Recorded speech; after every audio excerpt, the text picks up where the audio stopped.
If you have ever looked at a stock chart and thought, I have no idea what I'm looking at, then this video is for you. Learning how to read a stock chart is one of the most important skills in investing because it helps you avoid bad decisions and potentially spot good opportunities before your money is on the line. I want to make sure that you leave with two actual investing skills. The first is when you look up a stock chart, you know how to read it and make sense of it. Secondly, you know how to read and understand the key financial data points about a company and its stock. And with these two skills, you'll be able to quickly have a basic understanding of whether a stock is a good candidate to buy or whether you should avoid it. I would recommend having your computer by your side and following along to get hands-on practice. And as always, feel free to leave your questions in the comment section and I will do my very best to get to as many of them as possible. So we'll be using Google because it is free, beginner-friendly, and it shows you everything you need to know in one place. If you have your computer open, go to Google and in the search bar, you can look up any stock. Simply type in the company's name or its ticker symbol. A ticker symbol is basically a short abbreviation for the company's name. For example, Microsoft is MSFT, Apple is APPL, Amazon is AMZN, Coca-Cola is KO, and Google is GOOG. So in our example, we are going to use Microsoft, which is part of the Mag 7 group of stocks. This is an acronym for the 7 dominant tech companies in the US: Apple, Microsoft, Amazon, Alphabet or Google, Meta, Nvidia, and Tesla. So once you searched for the ticker symbol MSFT, click on the results and it will take you straight to the company's stock profile page. At a glance, you'll see 3 main areas on this page.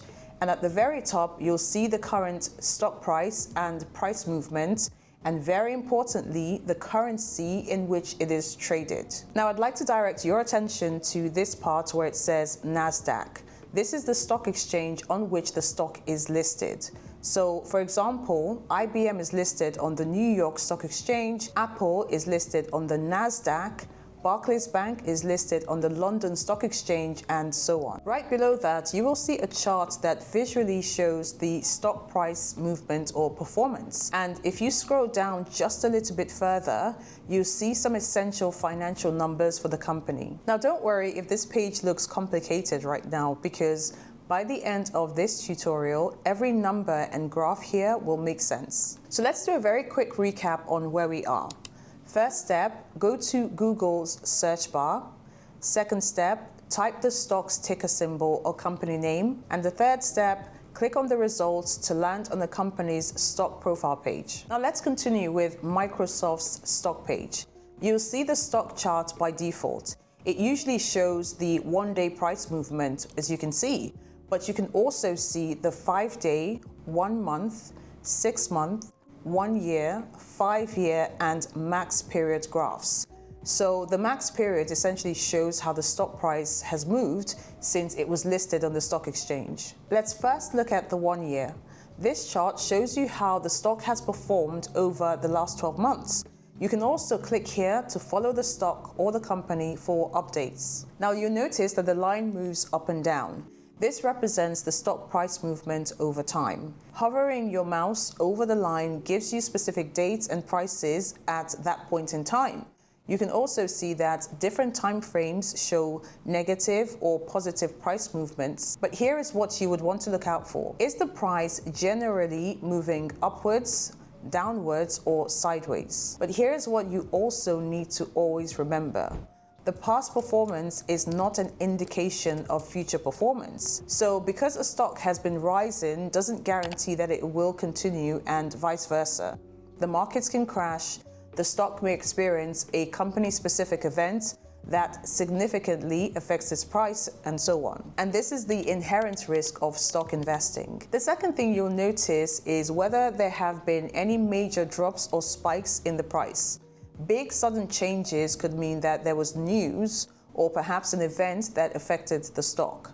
For example, this dip here in April 2025 happened when the US announced a 10% baseline tariff on almost all countries. So it's good to develop a habit of noticing these big changes or moves and understanding why they actually occur. So moving on to the 5-year chart. This gives you an even clearer picture of how stable or volatile the stock has been. When investing, it's desirable, of course, that the stock has been generally upward trending over time. Microsoft, Apple, and Google, for example, clearly show steady long-term growth despite some dips along the way. Now, a few points that you'd want to note include whether the stock shows steady long-term growth. If yes, that's usually a good sign of a healthy company. The second thing is whether the stock was able to bounce back after significant dips.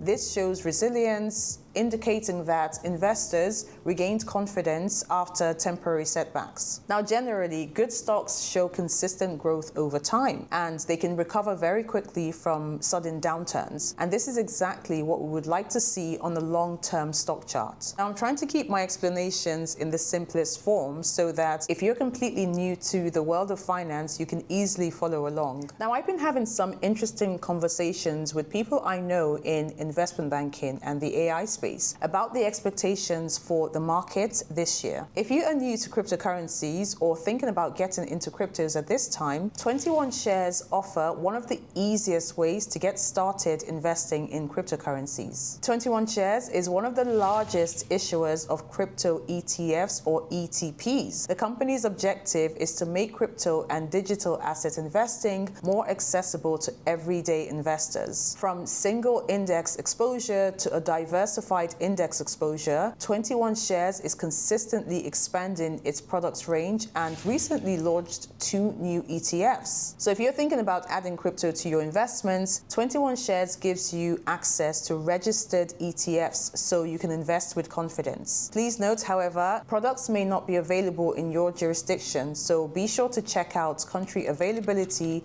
and which brokers have access to 21 Share products. For news, updates, crypto market insights, visit 21shares.com. Please note, this information is not financial advice and is for informational purposes only. To get bespoke financial advice, you should consult an investment advisor. Thanks to 21 Shares for sponsoring this portion of the video. Perfect. So now that you understand these charts, I hope you can see that they aren't difficult to read. So let's move on to reviewing the key financial numbers below the chart. If you scroll down slightly below the chart, you'll see a summary or a key statistics area. These are the most basic numbers that you should know when considering a stock. I'll keep this very simple and straightforward for you, so please don't be afraid of the numbers. Let's start by reviewing the first block: open, high, and low. Open is the price at which the stock began trading when the stock market opened for the day. This is usually around 9:30 Eastern Standard Time. High is the highest price the stock reached during the current trading session. And low is the reverse of that, which is the lowest price the stock dipped to during the current trading session. The second block starts with the market cap or market capitalization, which is the company's total value on the stock market or how big a company is. A higher market cap usually means the company is stable and well established. So for Microsoft, its market capitalization or value is around $3.3 trillion. Here's something to remember. A company that has a market cap of over $10 billion is what we call a large cap company. And it is usually safer to invest in these companies because they are considered blue chip companies, while companies with market caps of below $2 billion are considered small cap companies. I'll insert a table here to show you the different categorizations of companies by market cap. The next term is the PE ratio or the price to earning ratio. Now, this is a very important number because it shows how much investors are willing to pay for $1 of the company's earnings. So for example, a ratio of 15 means that investors are willing to pay $15 for every dollar of company earnings. A high PE ratio might mean high growth expectations, so essentially investors are paying more now for future earnings, while a low PE could suggest low growth prospects. However, and this is very important to note, a high PE could also mean that the stock is overvalued or perhaps it has declining earnings. And this is why the PE ratio should never be considered in isolation. It should be used alongside other financial metrics when evaluating a company. Now, what is considered high or low PE ratio is really relative to the stocks industry. For example, tech companies often have high PE ratios because of their rapid growth potential. But broadly speaking, a PE ratio above 25 is considered high, and a PE ratio below 15 is usually considered low. But for now, we only need to know what PE ratio means. The last number on this block is the 52-week high, which is essentially the highest price the stock has reached or hit in the last 52 weeks. And following on nicely from the last block, we'll start with the 52-week low. As the name implies, this is the lowest price the stock has dipped to in the last 52 weeks. And it is helpful to see where the stock's current price sits within the 52-week range. If the price is closer to the low point, it might mean that it is on discount. If the price is closer to the highest point, it might be expensive. Now, this term stands for quarterly dividend amount. This is the quarterly dividend per share. So for Microsoft, the current dividend is 91 cents per share. Another important number is the dividend yield. This tells you how much cash the company pays out each year in dividends relative to its stock price. Microsoft, for example, has a lower dividend yield relative to companies like Chevron. Now, dividends are great, and I'm a huge fan, as you might know, because they create passive income, and you can reinvest that cash flow to grow your portfolio even faster. By now, you've learned how to quickly read a stock chart and the key financial information that comes with it. With practice, you'll be able to evaluate stocks in minutes and make smarter investing decisions. I hope this video has been helpful. If it has, do not forget to check out my other videos on ETF, index fund, mutual fund, bond investing, and so on for beginners, as well as videos on personal finance. Thanks for watching. I will see you in the next video. Look after yourselves. Bye for now.